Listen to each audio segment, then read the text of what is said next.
गर्मियों की दोपहर में गांव के चौराहे पर कुछ किसान बैठे हुए थे। उन सब के चेहरे पर चिंता और थकान झलक रही थी। जमींदार के गुंडे गांव में घूम रहे थे।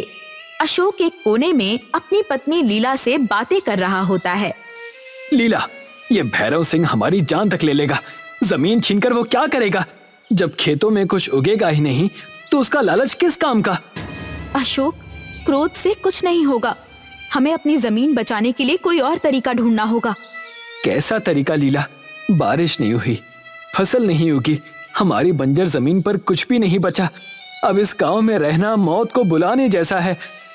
तभी गांव के मुखिया रामदास पास आते हैं। अशोक, तुम सही कह रहे हो। भैरव सिंह ने गांव को नर्क बना दिया है। लेकिन बेटा, अगर तुम जैसे लोग भी हार मान लोगे तो इस गांव का क्या होगा? मुखिया जी, मैं लड़ना चाहता हूं, लेकिन कैसे? मेरे पास अब कुछ भी नहीं बचा। तुम्हारे पास तुम्हारी मेहनत और हिम्मत है अशोक, ये मत भूलो। अशोक चुप हो जाता है, लेकिन उसकी आंखों में सवाल और गुस्सा साफ दिखाई देता है। अगले दिन अशोक थका हुआ जंगल के किनारे बैठा था। उसके चेहरे पर चिंता की लकीरें थी।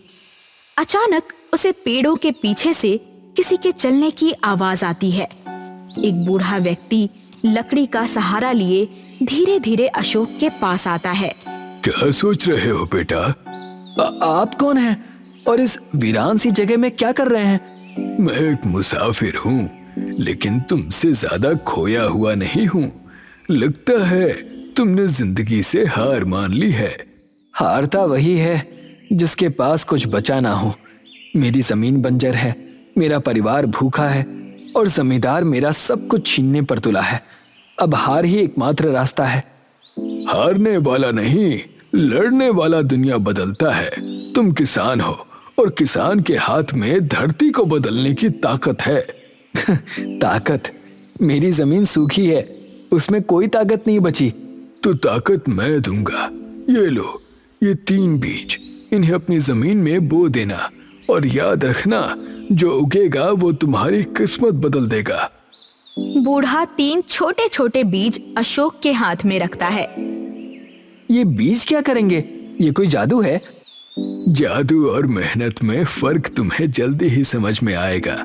लेकिन याद रखना, जो चमकेगा उसे संभाल पाना आसान नहीं होगा।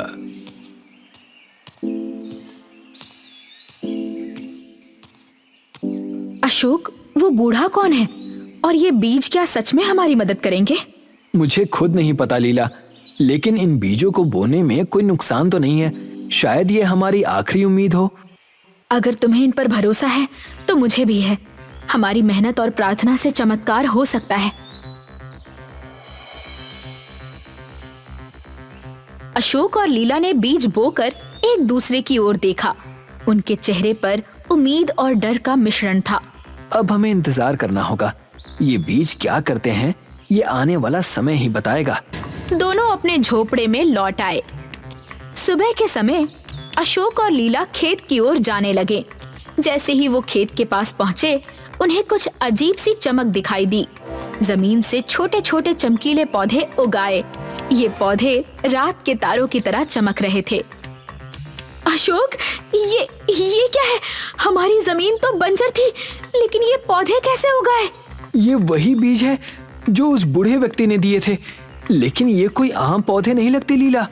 ऐसा लगता है जैसे ये आसमान के तारों से जुड़े हों। अशोक, ये चमत्कार है। हमारी जमीन पर रोशनी आ गई है। अब हमारा गांव भी खुशहाल हो सकता है। अशोक और लीला एक पल के लिए खुश हुए। लेकिन लीला, अगर गांव वालों और जमींदार को इसके बारे में पता चल गया तो ये चमक हमारे लिए मुसीबत बन जाएगी। हमें सचेत रहना होगा अशोक, लेकिन सच को ज्यादा दिनों तक छुपाया नहीं जा सकता। अगले दिन गांव के लोग खेत के पास जमा हुए। सभी चमकदार पौधों को देख रहे थे। उनकी आंखों में आश्चर्य और खुशी थी।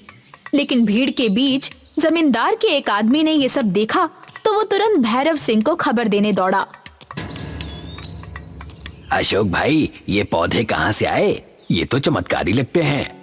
अब भाई, ये भगवान की देन है। मैंने बस मेहनत की और ये उगाए। अगर ये पौधे हमारी जमीन पर भी उग जाएं, तो हमारी किस्मत बदल सकती है। अशोक, तुम्हारे खेत ने उम्मीद की नई किरण दिखाई है, लेकिन तुम्हें सावधान रहना होगा। जमींदार तक यह खबर पहुंची तो वो इसे तुम्हारे हाथों से छीन लेगा। अशोक कुछ कहने ही वाला था कि दूर से भैरव सिंह और साथी आते हुए दिखे। भैरव सिंह अपने आदमियों के साथ खेत पर पहुंचा। उसके चेहरे पर क्रोध और लालच का मिश्रण था। उसने खेत की चमकदार पौधों को देखा। तो ये है तुम्हारा चमत्कार अशोक। मेरी जमीन पर ये जादू उगाकर तुमने मेरी आंखों में धूल झोंकने की हिम्मत की। जमींदार साहब, ये जमीन मेरी है। मैंने इसे अपने खून पसीने से सींचा है। इन पौधों पर आपका कोई अधिकार नहीं है। तुम्हारी जमीन? तुम्हारी हिम्मत कैसे हुई ऐसा कहने की? ये पूरा गांव और हर खेत मेरी जागीर है। अब ये चमकीले पौधे भी मेरे हैं। जमींदार साहब, भगवान की देन को कोई इंसान अपनी जागीर नहीं बना सकता। ये पौधे मेहनत और विश्वास का फल हैं। चुप रहो, मैं जो चाहूंगा वही होगा। आज से ये जमीन मेरी है। अशोक, अगर तुमने विरोध किया तो अंजाम भुगतने के लिए तैयार रहना। भैरव सिंह ने अपने आदमियों को पौधों को उखाड़ने का आदेश दिया। अशोक और लीला ने बीच में आकर रोकने की कोशिश की। गांव वाले अशोक का साथ देने आए, लेकिन जमींदार के गुंडों ने हथियार निकाल लिए। जमींदार साहब, यह अन्याय है। गरीबों की जमीन छीनने से आपको कुछ नहीं मिलेगा। मुझे सोना मिलेगा, समझे? ये पौधे कोई आम चीज नहीं है। मुझे इनकी चमक से खजाने की गंध आ रही है। जमींदार ने आदमियों को पौधे उखाड़ने के लिए छोड़ दिया और वहां से चला गया।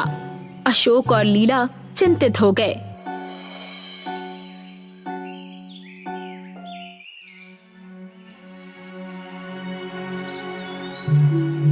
अशोक और लीला घर के आंगन में बैठे थे।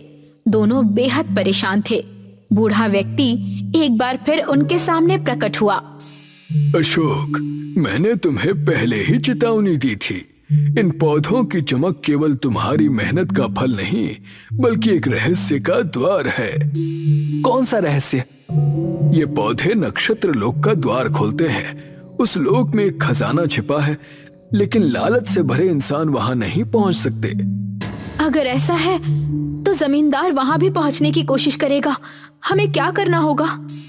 तुम्हें नक्षत्र लोक का द्वार खोलना होगा, लेकिन याद रखना, जो वहां जाएगा उसे अपने मन की सच्चाई का सामना करना होगा। अशोक और लीला ने एक दूसरे की ओर देखा। उनके चेहरे पर डर और हिम्मत दोनों ही झलक रहे थे। वो जानते थे कि अब उन्हें जमींदार से टकराना ही होगा। बूढ़ा व्यक्ति अशोक और लीला को खेत में ले आता है। पौधों की चमक पहले से तेज हो गई थी, जैसे आसमान पर तारे तेजी से टिमटिमा रहे हों। अशोक, समय आ गया है। इन पौधों की चमक नक्षत्र लोक का द्वार खोल रही है। तुम दोनों को वहां जाना होगा, लेकिन याद रखना, खजाने तक पहुंचना आसान नहीं होगा। लालच और भय तुम्हारे सबसे बड़े दुश्मन बनेंगे। अगर इससे हमारे गांव की बंजर जमीन को जीवन मिल सकता है, तो हम इस परीक्षा के लिए तैयार हैं। हमने अपनी मेहनत और सच्चाई से यहाँ तक का सफर तय किया है। अब हम पीछे नहीं हटेंगे। बूढ़े व्यक्ति ने मंत्र पढ़ा। पौधों की चमक बढ़ गई और एक तेज रोशनी के साथ जमीन फटने लगी। एक जादुई द्वार प्रकट हुआ। अशोक और लीला ने धीरे धीरे उसमें प्रवेश किया। अशोक और लीला ने नक्षत्र लोक में प्रवेश किया। वो जगह जादुई थी। हर तरफ सितारों की चमक और स्वर्णिम वृक्ष। बीच में एक झील थी, जिसके पानी से हल्की रोशनी निकल रही थी। झील के पास एक रक्षक खड़ा था। उसका आकार विशाल और चमकदार था। कौन हो तुम और यहाँ क्यों आए हो? मैं अशोक हूँ, एक किसान। मैं यहाँ अमृत जल लेने आया हूँ, ताकि हमारी बंजर जमीन को उपजाऊ बना सकूं और गांव वालों की भूख मिटा सकूं। अमृत जल केवल उसे मिलेगा जो निस्वार्थ और सत्यनिष्ठ होगा। ये जल लालचियों को नष्ट कर देता है। क्या तुम्हारा दिल सच्चा है? हमने अपनी मेहनत से इन पौधों को उगाया है। हमारा उद्देश्य केवल अपने गांव को बचाना है। रक्षक मुस्कुराता है, लेकिन तभी नक्षत्र लोक में तेज आवाज गूंजी। भैरव सिंह और उसके आदमियों ने जादुई द्वार के जरिए प्रवेश किया। तो यही है वो खजाना। अशोक, तुम मूर्ख हो। ये खजाना अब मेरा है। इसे मैं सोने और धन में बदल दूंगा। अमृत जल लालचियों के लिए नहीं है। अगर तुम इसे छूओगे तो ये तुम्हारा विनाश कर देगा। कोई मुझे नहीं रोक सकता। मैं अपनी ताकत से इसे हासिल कर लूंगा। भैरव सिंह झील की ओर बढ़ा। जैसे ही उसने अमृत जल को छुआ, झील का पानी आग की लपटों में बदल गया। भैरव सिंह और उसके आदमी चीखते हुए नष्ट हो गए। अशोक और लीला ने भयभीत होकर सब कुछ देखा। देख लिया, लालच का यही अंजाम होता है। हमने देखा और समझा भी, लेकिन हमारा उद्देश्य केवल अपने गांव की भलाई है। क्या हमें अमृत जल मिलेगा? तुमने अपनी सच्चाई और निस्वार्थता से इसे पाने का अधिकार अर्जित किया है। ये लो। रक्षक अशोक को एक सुनहरी मटकी में अमृत जल देता है। अशोक और लीला वापस गांव लौट आए। उन्होंने अमृत जल अपनी जमीन पर छिड़का। देखते ही देखते बंजर जमीन पर हरियाली फैलने लगी। खेतों में फसलें उगने लगी। गांव के लोग खुशी से झूम उठे। अशोक, तुमने हमारी उम्मीद को सच कर दिखाया। अब ये गांव फिर से समृद्ध होगा। ये हमारी मेहनत और सच्चाई का फल है। हमें तो बस अपनी ताकत पर भरोसा करना था और ये भी समझना था कि लालच से कुछ नहीं मिलता, लेकिन निस्वार्थता हमेशा रंग लाती है। गांव के लोगों ने अशोक और लीला को धन्यवाद कहा। गांव में हर कोई खुश था। अशोक और लीला खेत के पास थे। बूढ़ा व्यक्ति एक बार फिर उनके सामने प्रकट हुआ। कौन है बाबा, और आपने हमारी मदद क्यों की? अशोक, मैं नक्षत्र लोक का रक्षक हूँ। सदियों से मैं धरती पर भ्रमण करता हूँ और उन लोगों की तलाश करता हूँ जो सच्चाई और निस्वार्थता के साथ अपनी जमीन और जीवन को संवारने का सपना देखते हैं। लेकिन हमें क्यों चुना? क्योंकि मैंने तुम्हारी मेहनत और सच्चाई को देखा था। तुम्हारे जैसे लोग ही अमृत और नक्षत्र लोक की शक्ति का सही उपयोग कर सकते हैं। तबेलागंज नाम का एक गांव था, जहां शिवराम अपने माता पिता के साथ रहा करता था। शिवराम बहुत ही चालाक और बहुत ही काबिल था, पर बेरोजगार होने के कारण उसे समाज की आनाकानी झेलनी पड़ जाती थी। क्या हाल है शिवराम भैया? आज सुबह सुबह निराश नजर आ रहे हैं। क्या बताऊं, आज भी एक जगह इंटरव्यू देने गया था, पर वहां भी कोई काम नहीं था। कहते हैं सिफारिश होगी तभी काम देंगे। अब आप ही बताओ, किसकी सिफारिश दूं? और मुझ जैसे को कौन सिफारिश देगा? आप मेरी सिफारिश लेकर चले जाइए। हाँ, हंस लो, सिर्फ एक तुम ही नहीं हो, और मुझे तो तुम सबको झेलना ही होगा और तुम सबको सुनना ही पड़ेगा। शिवराम वहां से निराश होकर चला गया और झील के पास जाकर बैठ गया। इस झील की तरह ताकतवर बनना है। सूरज चाहे कितना भी चमक ले, लेकिन समुद्र और झील को वो सुखा नहीं पाता। और एक मैं हूं, थोड़ी सी भी परेशानी हो जाए तो दुम दबाकर भागने लगता हूं। शिवराम अपने आप से बात कर ही रहा था कि उसे वहां पर मछुआरा दिखाई दिया, जिसके पास जाकर शिवराम ने कहा, भैया, आप मछली पकड़ने जा रहे हैं? नहीं, झील के बीच में कबड्डी की टीम बैट बॉल लेकर खड़ी है। उनके साथ खो खो खेलना है ताकि गोल हो सके। मैं कुछ समझा नहीं। अगर कबड्डी की टीम बैट बॉल लेकर खड़ी है तो वो खो खो क्यों खेलेगी और गोल कैसे होगा? कोई बात नहीं बेटा, अभी बहुत कुछ सीखना है जीवन में। मैं आपसे काम सीखना चाहता हूँ। मैं कोई काम नहीं करता, बस मछलियां पकड़ता हूँ और व्यापारियों को बेच देता हूँ, उससे ज्यादा कुछ नहीं। क्या मैं भी तुम्हारे साथ चल सकता हूँ? मेरे माँ बाप ने भरपेट खाना पिछले कई महीनों से नहीं खाया है। अगर मुझे अपने साथ ले चल सको तो बड़ी मेहरबानी होगी। चलो, मैं तुम्हारी मदद जरूर करूंगा। शिवराम और मछुआरा दोनों ही उस झील के अंदर चले जाते हैं। वहां मछुआरा अपने जाल से मछलियां पकड़ने लगता है और दूसरी तरफ शिवराम के पास कोई भी जाल नहीं होता। क्या मैं तुम्हारी मछली पकड़ने का जाल ले सकता हूँ? कुछ ही मछली पकड़ने के बाद मैं तुम्हें वो दे दूंगा। अरे मैं अगर तुम्हें अपना जाल दे दूंगा तो मैं क्या करूंगा? अपने दांतों से मछली पकड़ूंगा क्या? कैसी बातें कर रहे हो? अच्छा, पहले तुम पकड़ लो, तब मैं पकड़ूंगा। कुछ समय बीत चुका था।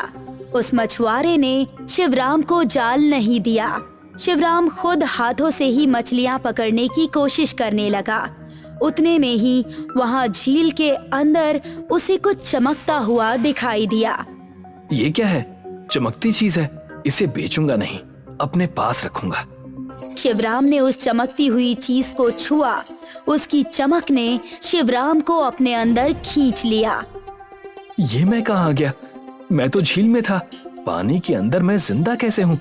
ये सब हो क्या रहा है? शिवराम अकेले वहां घूम ही रहा था कि वहां पर सितारों के राजा आ गए और कहने लगे, तुम चिंता ना करो, तुम्हें हम कुछ नहीं करेंगे, बल्कि तुमने तो मुझे मुक्त किया है। मैंने तुम्हें कैसे मुक्त किया है? मैं कुछ समझा नहीं। तब जाकर सितारों के राजा ने सारी सच्चाई बताई। मुझ में इतनी चमक है, मैं जो चाहे वो कर सकता हूँ। इस साधु को मैं अपनी चमक दिखाता हूँ। सितारे ने साधु को अपनी चमक दिखाई, जिस कारण साधु की तपस्या भंग हो गई। तब उस साधु ने क्रोध में आकर सितारों के राजा को श्राप दे दिया। तुम्हारा इतना दुस्साहस कि तुमने मेरी तपस्या भंग की। तुम्हारी चमक पर तुम्हें घमंड है ना? अब नहीं होगा। मैं तुम्हें श्राप देता हूँ। तुम धरती के अंदर अपनी चमक लेकर एक झील में रहोगे। मेरा वो मतलब नहीं था महाराज, मुझसे गलती हो गई। मैंने ये सब जानबूझकर नहीं किया, मुझे क्षमा कर दीजिए। सितारों के राजा ने उस साधु से बहुत माफी मांगी। तब साधु ने कहा, कुछ वर्ष बीत जाने के बाद तुम्हारे पास एक बालक आएगा जो तुम्हें झील से मुक्त कर देगा। और ये थी मेरी कहानी। अब तुम बताओ कि तुम्हें क्या चाहिए? मैं तुम्हें सब ला कर दूंगा। मुझे तुमसे ज्यादा कुछ नहीं चाहिए, बस उस झील को मुझे सौंप दो और उनमें सारे के सारे तारे भर दो। मैं उन तारों को लोगों को बेचकर अच्छे पैसे कमाऊंगा और दुनिया की मदद भी करूंगा। अवश्य, मैं तुम्हारी मदद करूंगा। अब तुम जब धरती पर जाओगे तो वो झील तुम्हारी हो चुकी होगी और सितारों की झील से जानी भी जाएगी। और क्या था, शिवराम जैसे ही झील के पास पहुंचा, झील सितारों से चमक रहा था। सारे गांव वाले शिवराम को ही देखे जा रहे थे कि ये जादू आखिर उसने किया कैसे। अरे, अब आप मुझे यूं ही देखते रहेंगे या इन सितारों को खरीदेंगे भी? क्या कहना चाहते हो तुम? मैं इस झील के सितारे लोगों को बेच रहा हूँ। सभी के लिए 5000 का एक सितारा होगा। क्या सच? अगर ऐसा है तो मैं तो झील में से सितारे लेकर उनसे सड़क और घर बनवाऊंगा। तुम्हें जो करना है वो करो, मुझे मेरे पैसे दे दो बस। शिवराम के सितारों की झील बहुत ही ज्यादा चलने लगी। लोग बाग दूर दूर से आकर शिवराम के सितारों के झील से सितारे खरीदने लगे। किसी ने उन सितारों से सड़क बनाई तो किसी ने ब्रिज। पूरा शहर सितारों की चमक से टिमटिमा रहा था। शिवराम अब अपने माता पिता के साथ बहुत ही सुंदर और खुशहाल जीवन जीने लगा था। लेकिन ये बात उस मछुआरे से बिल्कुल हजम नहीं हुई। हो ना हो, शिवराम भैया है बड़े चतुर। अभी कुछ ही दिन पहले उनके पास चाय पीने और खाने के पैसे नहीं थे, और आज देखो पूरे शहर में उनका नाम सितारों की तरह चमक रहा है। हाँ हाँ, मैं सब जानता हूँ। उस दिन मेरे ही साथ वो उस झील में पहली बार गया, और आज देखो मेरी ही वजह से कितना अमीर हो गया है, और मैं अब तक मछली पकड़ रहा हूँ। ये तो मैं भी सोचता हूँ, आखिर ऐसा क्या है उस झील में? कहाँ से आए उस झील में इतने तारे? आज उस झील में जाकर देखते हैं। जो भी बात होगी वो हमें पता तो चल ही जाएगी। चाय वाला और मछुआरा दोनों ही लालच के चलते उस झील में चले गए, जिस झील के बाहर शिवराम आराम कर रहा था। इसे यहाँ पर कैद कर लेते हैं। सारा का सारा झील हमारा हो जाएगा और हम यहाँ के सबसे अमीर इंसान बन जाएंगे।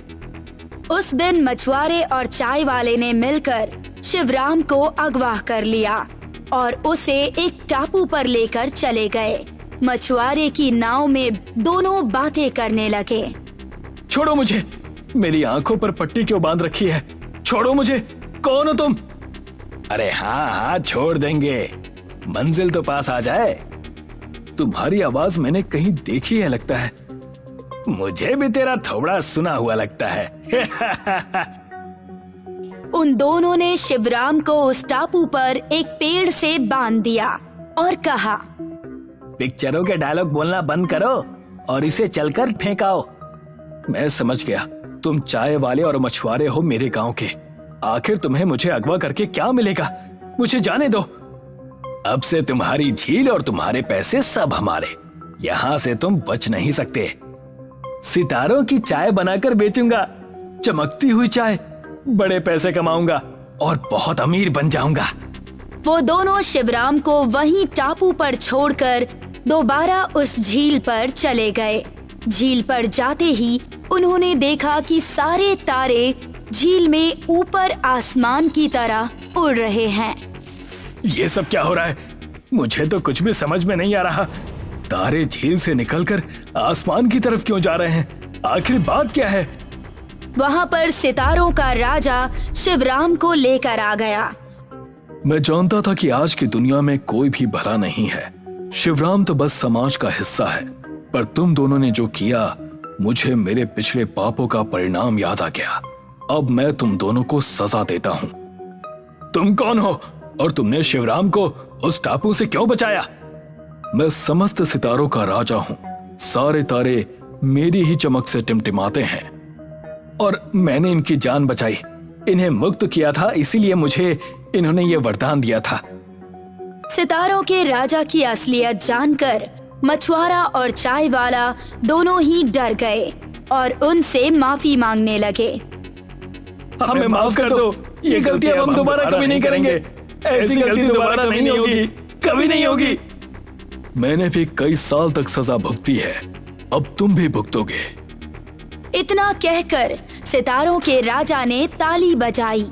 जैसे ही ताली बजी, दो सितारे उनके सामने आ गए और चाय वाले और मछुआरे को लेकर आसमान में उड़ गए। आपको उन्हें माफ कर देना चाहिए था। चिंता ना करो, सुबह तक वो दोबारा धरती पर आ जाएंगे। उन्हें सबक सिखाना जरूरी था। अब से तुम अपना ध्यान रखना और अच्छे और काबिल तरीके से लोगों की मदद करना। अब मैं चलता हूँ। इतना कहकर सितारों के राजा वहाँ से चले गए और शिवराम दोबारा अपने व्यापार में लग गया। सितारों की झील दोबारा से चमक उठी और सभी गांव वाले सितारों की झील से सितारे खरीदने लगे। इसी तरह गांव के सभी लोग खुशी खुशी रहने लगे।